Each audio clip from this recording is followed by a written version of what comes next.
Vida de Santo Antão, por Santo Atanásio. Capítulo 6. Parte 5.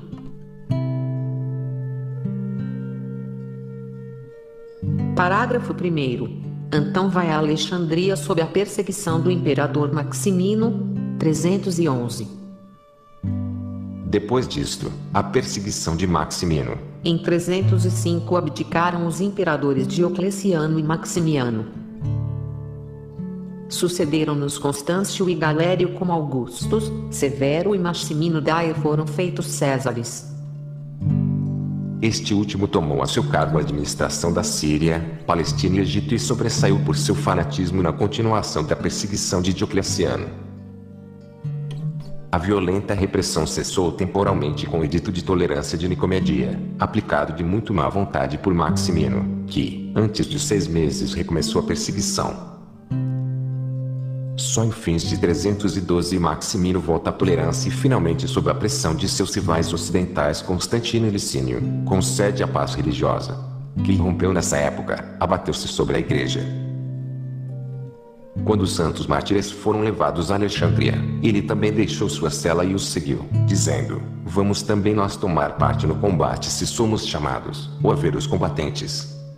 Tinha grande desejo de sofrer o martírio, mas não querendo entregar-se. A excessiva exaltação do martírio, relacionada em parte com a crença na iminência da parúzia, em fins do século II, mas sobretudo impulsionada por toda uma literatura em torno do martírio e dos mártires, havia criado uma mística do martírio. Às vezes apresentavam-se cristãos em grupo ante os prefeitos. Isto levou a igreja a intervir, proibindo a apresentação voluntária ante as autoridades. Servia aos confessores da fé nas minas e nas prisões. Afanava-se no tribunal, estimulando o zelo dos mártires quando eram chamados e escoltando-os quando iam para o martírio, ficando junto deles até que expirassem. Por isso o juiz, vendo sua intrepidez e de seus companheiros e seu zelo nestas coisas, deu ordem para que nenhum monge aparecesse no tribunal ou ficasse na cidade. Todos os demais julgaram conveniente esconder-se esse dia. Antão, porém, preocupou-se tão pouco com isso que lavou suas roupas e no dia seguinte colocou-se à frente de todos, num lugar proeminente, à vista e paciência do prefeito. E acrescenta, vestido de branco, supõe que se trata da mudança de sua aparência monástica pela de um civil egípcio. Supõe em todo caso que esse disfarce de Santo Antão não foi muito eficaz, já que o prefeito reconhece, ainda que não o prendesse. Santo Antão queria oferecer-se ao martírio, mas sem violar a legislação eclesiástica. Enquanto todos se admiravam e o prefeito mesmo via-o acercar-se com todos os seus funcionários, ele estava ali de pé, sem medo, mostrando o espírito anelante próprio a nós cristãos. Como expressei antes, orava para que também ele pudesse ser martirizado, por isso penalizava-se por não haver sido. Mas o Senhor cuidava dele para nosso bem e para o bem de outros, a fim de que pudesse ser mestre da vida ascética que ele próprio havia aprendido nas Sagradas Escrituras. De fato, muitos, só ao ver sua atitude, converteram-se em zelosos seguidores de seu modo de vida. De novo, por isso, continuou com o costume de ir ao serviço dos confessores da fé como se estivesse encadeado junto com eles. Hebreus 13,3. Esgotou-se em seu afã por eles.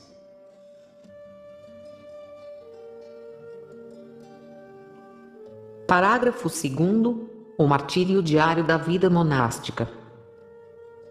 Quando finalmente cessou a perseguição e o bispo Pedro, de santa memória, sofreu um martírio, voltou à solidão de sua cela e aí foi mártir cotidiano em sua consciência, lutando sempre as batalhas da fé. A palavra mártir, que significa originalmente testemunha, e que foi aplicada a Deus, às Escrituras, às diversas figuras bíblicas, usou-se posteriormente para os oas que selavam com seu sangue sua fidelidade a Cristo.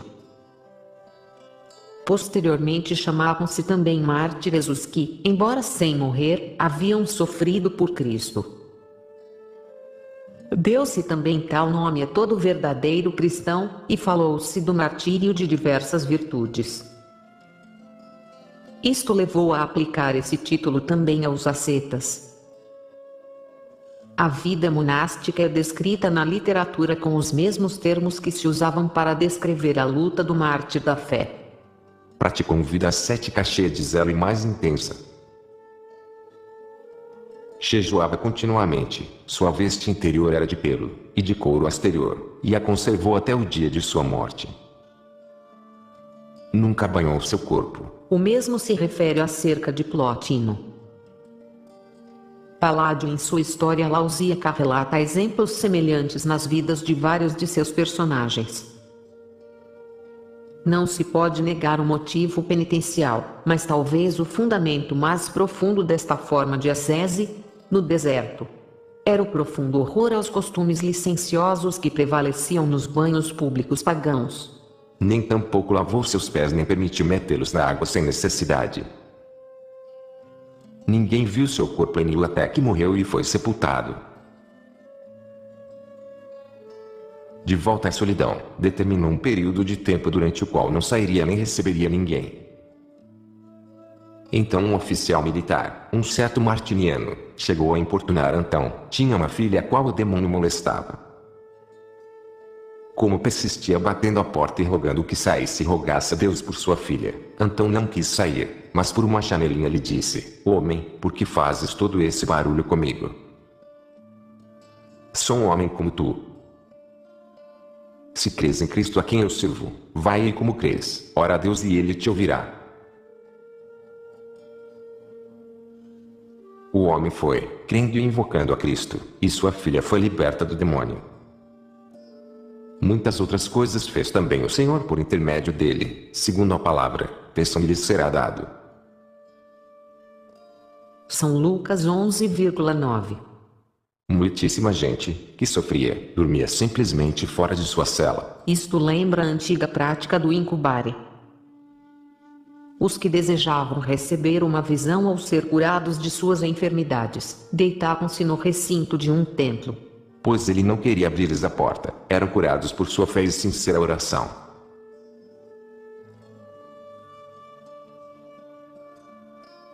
Parágrafo 3º. Fuga para a montanha interior. Quando se viu acossado por muitos e impedido de retirar-se como era seu propósito e seu desejo, e inquieto pelo que o Senhor estava operando por intermédio dele, pois podia transformar-se em presunção, ou poderia alguém estimá-lo mais do que convinha, refletiu e foi-se para a Alta Tebaida, a um povo que o desconhecia.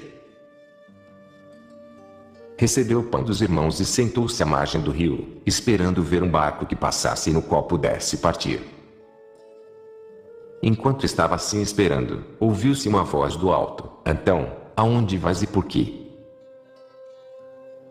Não se desorientou, mas, ouvindo outras vezes tais palavras, contestou: já que as multidões não me permitem estar só, quero ir para a Alta Tebaida, porque são muitos os incômodos a que estou sujeito aqui, e sobretudo porque me pedem coisas para além de meu poder.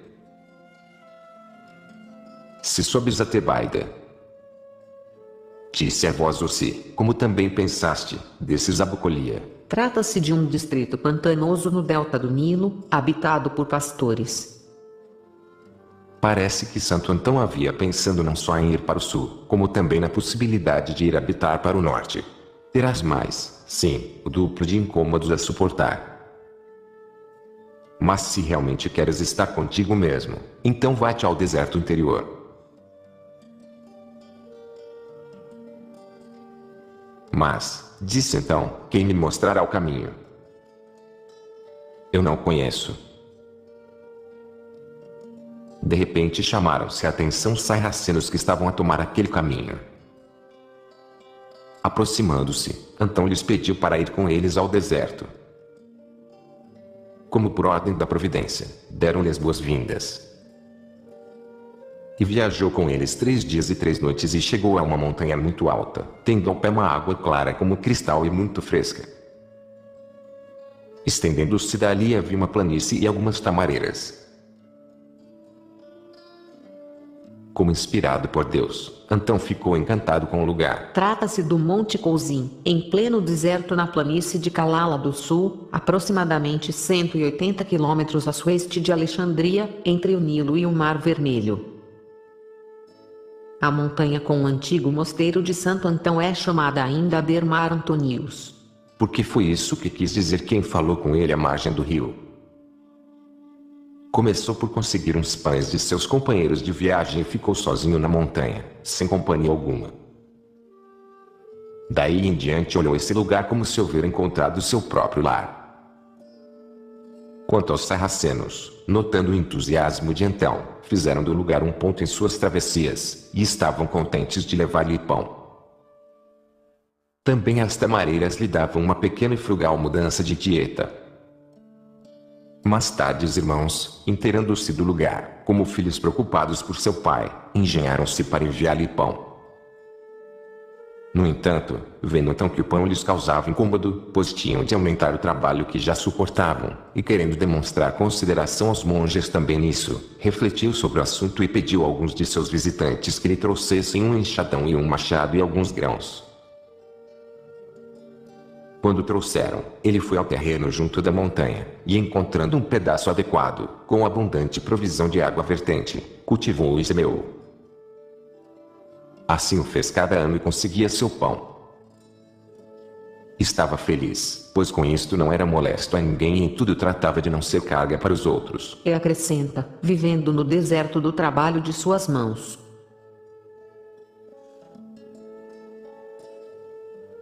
Mais tarde, porém, vendo que de novo chegava gente para vê-lo, começou a cultivar também algumas hortaliças, a fim de que seus visitantes tivessem algo mais para restaurar suas forças depois de tão cansativa e pesada viagem. No começo, os animais do deserto que vinham beber água danificavam as plantações de sua horta. Pegou então um deles, reteve-o suavemente e disse a todos: "Por que me prejudicam se não lhes faço nada a nenhum de vocês? Retirem, e em nome do Senhor não se aproximem outra vez destas coisas." E desde então, como atemorizados com essas ordens, lá não voltaram mais.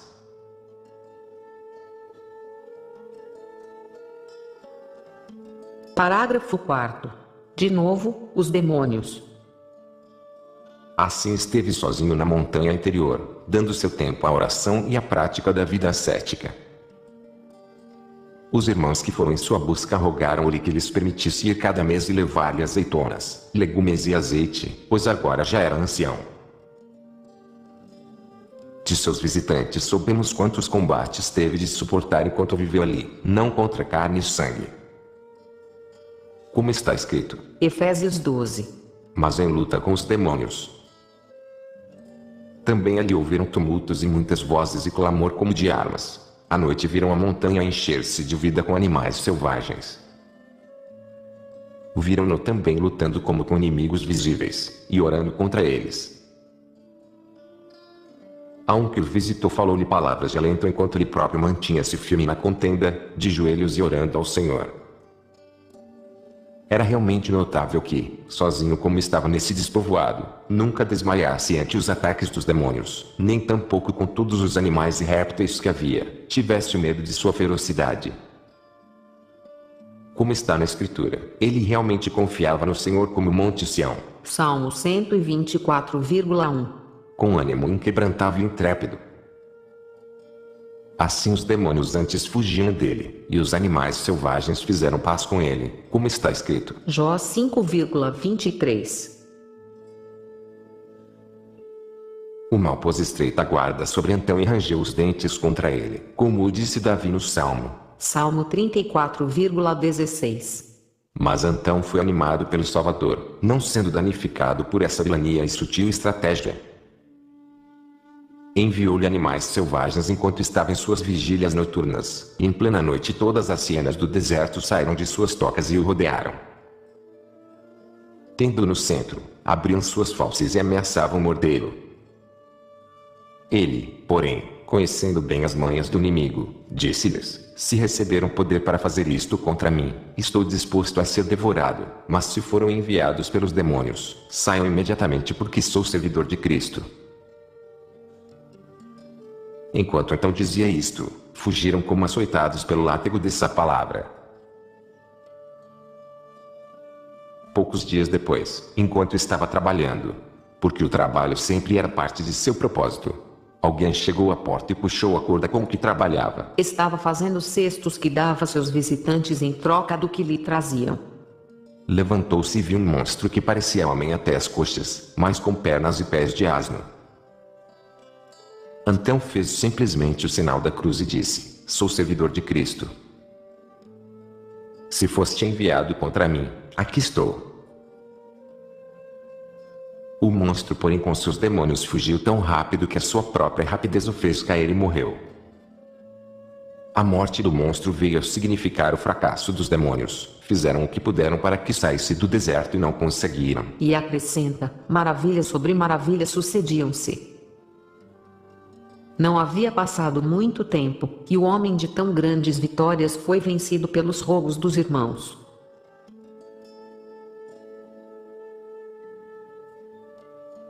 Parágrafo 5º. Antão visita os irmãos ao longo do Nilo. Uma vez os monges pediram-lhe que voltasse para eles e passasse algum tempo visitando-os e a seus estabelecimentos. Fez a viagem com os monges que vieram a seu encontro. Um camelo ia carregado com pão e água, já que em todo esse deserto não havia água, e a única potável estava na montanha de onde haviam saído e onde estava sua cela.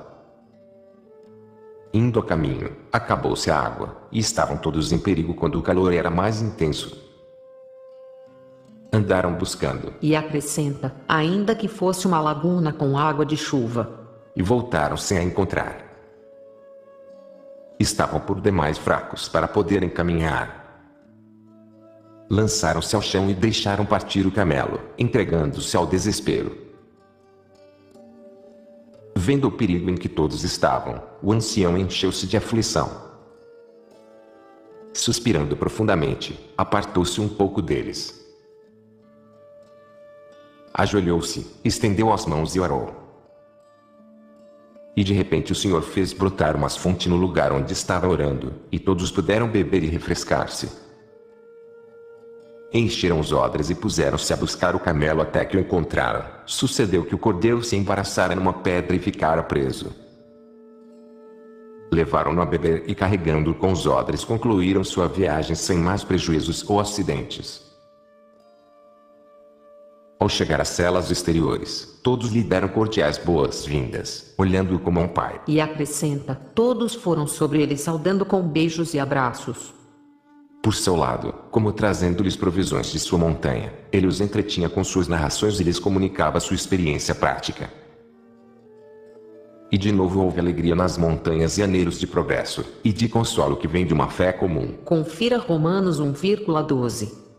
Também se alegrou ao contemplar o zelo dos monges, e ao ver sua irmã que havia envelhecido em sua vida de virgindade, sendo ela mesma a guia espiritual de outras virgens.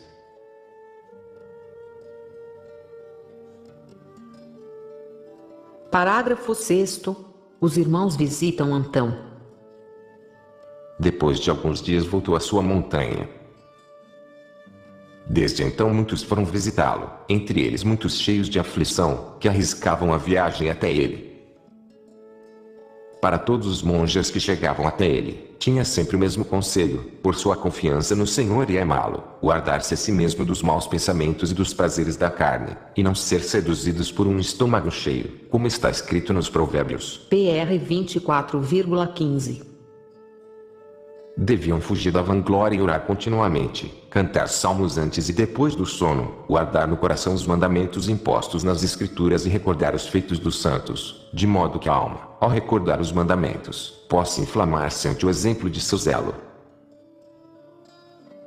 Aconselhável sobretudo recordar sempre a palavra do apóstolo, que o sol não se ponha sobre vossa ira. Efésios 4,26. E a considerar estas palavras como ditas em relação a todos os mandamentos, o sol não se deve pôr não apenas sobre nossa ira, como sobre nenhum outro pecado. É inteiramente necessário que o sol não nos condene por nenhum pecado de dia, nem a lua por nenhuma falta noturna, inclusive mau pensamento. Para assegurarmos disso, é bom ouvir e guardar o que diz o apóstolo: julguem-se e provem-se a si mesmos. 2 Coríntios 13,5. Por isso, cada um deve fazer diariamente um exame do que fez de dia e de noite. Se pecou, deixe de pecar. se não pecou, não se orgulhe disso. Persevere antes na prática do bem e não deixe de estar em guarda. Não julgue o próximo nem se declare justo a si mesmo, como diz o santo apóstolo Paulo. Até que venha o Senhor e traga à luz o que está escondido. 1 Coríntios 4,5, Romanos 2,16. Muitas vezes não temos consciência do que fazemos, nós não o sabemos, mas o Senhor conhece tudo.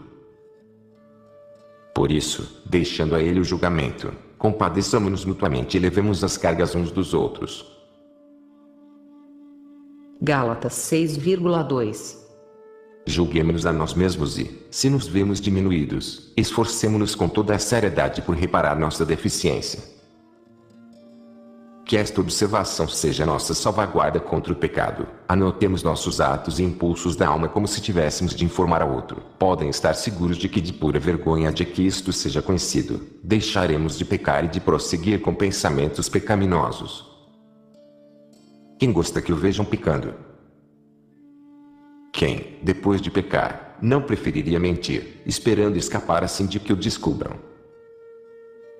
Assim como não quiséramos abandonar-nos ao prazer à vista de outros, assim também se tivéssemos de escrever nossos pensamentos para dizê-los a outro, muito nos guardaríamos de maus pensamentos, por vergonha que alguém os soubesse. Que essa informação escrita seja, pois, como os olhos de nossos irmãos ascetas, de modo que, ao nos envergonharmos de escrever como se nos estivessem vendo, jamais nos demos ao mal. Modelando-nos desta maneira, seremos capazes de levar nossos corpos a obedecer-nos. 1 Coríntios 9,27. Para agradar ao Senhor e cacar aos pés as maquinações do inimigo.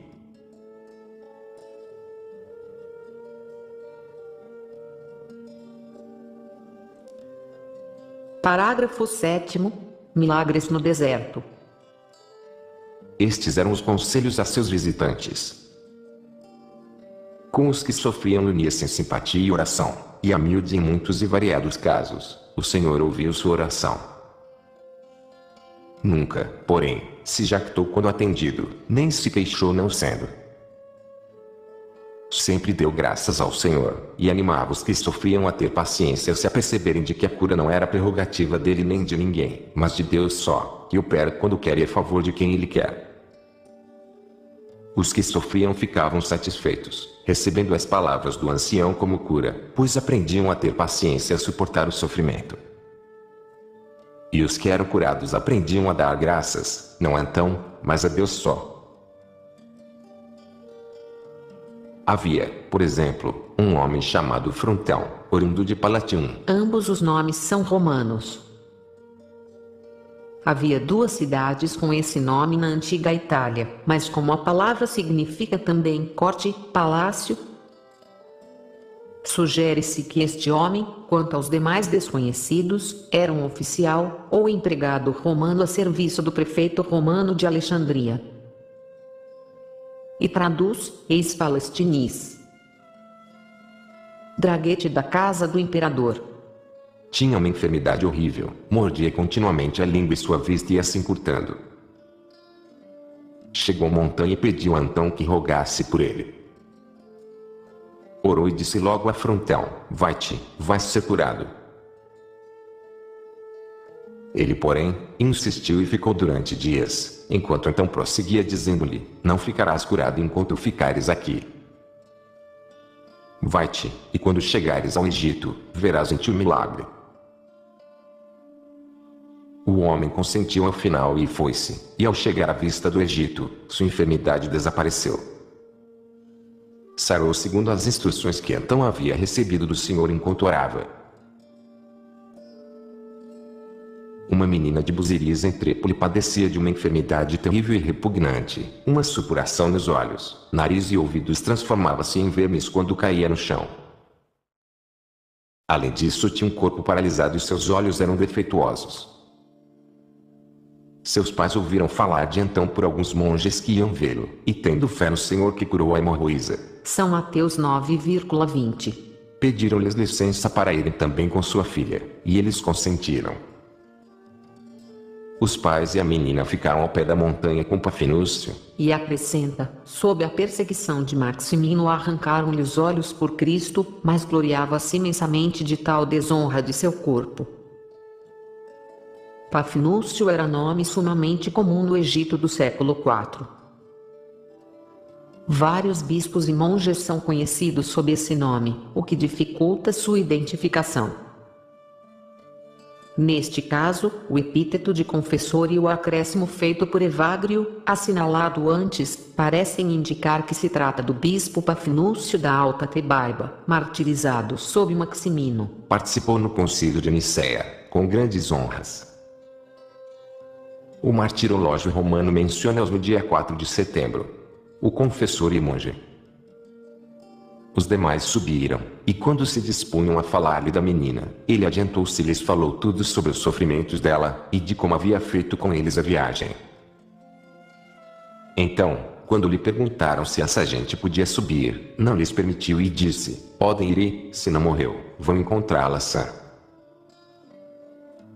Não é certamente nenhum mérito meu que ela tenha querido vir a um infeliz como eu, não, em verdade, sua cura é obra do Salvador que mostra a sua misericórdia em todo lugar aos que o invocam. Neste caso o Senhor ouviu sua oração, e seu amor pelos homens me revelou que curará a enfermidade da menina onde ela está. Em todo caso o milagre se realizou, quando desceram, encontraram os pais felizes e a menina em perfeita saúde. Sucedeu também que quando dois dos irmãos estavam em viagem para vê-lo, acabou-se-lhes a água, um morreu e o outro estava a ponto de morrer. Já não tinha forças para andar, mas jazia no chão esperando também a morte. Sentado na montanha, então chamou dois monges que casualmente estavam ali e os compeliu a se apressarem. Tomem um jarro d'água e corram descendo pelo caminho do Egito. Vinham dois, um acaba de morrer e o outro também morrerá se vocês não se apressarem. Foi-me revelado isto agora na oração. Foram-se os monges, acharam um morto e o enterraram. Ao outro fizeram-no reviver com água e o levaram ao ancião. A distância era de um dia de viagem. Agora, se alguém pergunta por que não falou antes de morrer o outro, sua pergunta é injustificada. O decreto de morte não passou por Antão, mas por Deus que a determinou para um, enquanto revelava a condição do outro. Quanto a Antão, o admirável é que, enquanto estava na montanha com seu coração tranquilo, mostrou-lhe o Senhor coisas distantes. Noutra ocasião em que estava sentado na montanha, olhando para cima viu no ar alguém levado para o alto entre grande regozijo de outros que lhe saíam ao encontro. Admirando-se de tão grande multidão e pensando quão felizes eram, orou para saber quem podia ser este. De repente uma voz se dirigiu a ele dizendo-lhe que era a alma do monge Amon de Nitra. Paládio, em sua história Lausíaca 8, conta a história de Amon, ou Amone. Casado sob influência de um tio, viveu com sua mulher 18 anos em virgindade. Então, por sugestão dela mesma, Amon abandonou-a para fazer-se monge no deserto de Nitra. Ali morou 20 anos, até sua morte. Consta que em fins do século IV, haveria no deserto de Nitra uns 5.000 discípulos dele, que levou vida ascética até a idade avançada. Pois bem, a distância de Nitra e a montanha onde Antão estava era de 13 dias de viagem. Os que estavam com Antão, vendo o ancião tão extasiado, perguntaram-lhe o motivo e ele lhes contou que Amon acabava de morrer. Este era bem conhecido, pois vinha aí a miúde e muitos milagres foram operados por seu intermédio. Segue um exemplo. Uma vez tinha que atravessar o chamado rio Licus na estação das cheias. Pediu a Teodoro que se adiantasse para que não se vissem nus um ao outro enquanto atravessavam o rio a nado. Então, quando Teodoro se foi, ele sentiu-se entretanto envergonhado por ter que se ver ele mesmo nu. Enquanto estava assim desconcertado e refletindo, foi de repente transportado a outra margem. Teodoro, também, homem piedoso, saiu da água, e ao ver que outro chegara antes dele sem se haver molhado, perguntou-lhe como atravessara. Quando viu que não queria contar, agarrou-se a seus pés, insistindo em que não o soltaria até que lhe dissesse. Notando a determinação de Teodoro, especialmente depois do que lhe disse, insistiu por sua vez para que não o dissesse a ninguém antes de sua morte, e assim lhe revelou ter sido levado e depositado na margem, que não havia caminhado sobre as águas, uma vez que isto só é possível ao Senhor e àqueles aos quais ele permite, como fez no caso do grande apóstolo Pedro. São Mateus 14,19. Teodoro relatou isto depois da morte de Amon. Os monges aos quais então falou sobre a morte de Amon anotaram o dia e quando, um mês depois, os irmãos voltaram de Nitra, perguntaram e souberam que Amon havia dormido no mesmo dia e hora em que então viu sua alma levada para o alto. E tanto eles como os outros ficaram estupefatos ante a pureza de alma de então, que podia saber imediatamente o que se passara 13 dias antes, e que era capaz de ver a alma levada para o alto. Noutra ocasião, o conde Aquelau. Trata-se talvez do alto oficial que ajudou Santo Atanásio no sínodo de Tiro do ano 335, a por a descoberto algumas das maquinações de eusebianos e melecianos. O encontrou na montanha exterior e pediu-lhe somente que rezasse por Policrácia. Nome feminino que ocorre não raramente em antigas inscrições gregas. Alguns manuscritos latinos acrescentam, filha de Públio. Não é claro que Laodiceia se refere ao texto, já que havia várias cidades com esse nome. É provável que seja a Laodiceia da Síria. Admirável Virgem de Laodiceia, portadora de Cristo. Cristóforos igual portador de Cristo, isto é, cheio ou inspirado por Cristo. Já Santo Inácio de Antioquia, Efésios 9,2, usou esse título para os cristãos. Posteriormente, o título aplicou-se a pessoas especialmente inspiradas, apóstolos, mártires. Logo foi dado também aos ascetas. Sofria muito do estômago e das costas devido à sua excessiva austeridade, o seu corpo estava reduzido a grande debilidade. Então orou e quando anotou o dia dessa oração. Ao voltar a Laodiceia encontrou curada a Virgem. Perguntando quando se havia visto livre de sua debilidade, tirou o papel onde anotara a hora da oração. Quando lhe responderam, imediatamente mostrou a sua anotação no papel, e todos se maravilharam ao reconhecer que o Senhor a havia curado de sua doença no próprio momento em que então estava orando e invocando a bondade do Salvador em seu auxílio. Quanto a seus visitantes, predizia frequentemente sua vinda, dias e às vezes um mês antes, indicando o motivo da visita. Alguns vinham só para vê-lo, outros devido a enfermidades, e outros, atormentados pelos demônios. E ninguém considerava a viagem demasiado molesta ou que fosse tempo perdido, cada um voltava sentindo que fora ajudado. Ainda que então tivesse esses poderes de palavra e visão, no entanto suplicava que ninguém o admirasse por essa razão, mas admirasse antes ao Senhor porque ele nos ouve a nós, que somos apenas homens, a fim de que possamos conhecê-lo melhor. Noutra ocasião havia descido de novo para visitar as celas exteriores. Quando convidado a subir a um barco e orar com os monges, só ele percebeu um mau cheiro horrível e sumamente penetrante. A tripulação disse que havia a bordo pescado e alimento salgado e que o cheiro vinha disso, mas ele insistiu que o odor era diferente. Enquanto estava falando, um jovem que tinha um demônio subira a bordo pouco antes como clandestino, soltou de repente um guincho. Repreendido em nome de nosso Senhor Jesus Cristo, foi-se o demônio, e o homem voltou à normalidade. Todos então se aperceberam de que o mau cheiro vinha do demônio. Outra vez um homem de posição foi a ele, possuído por um demônio.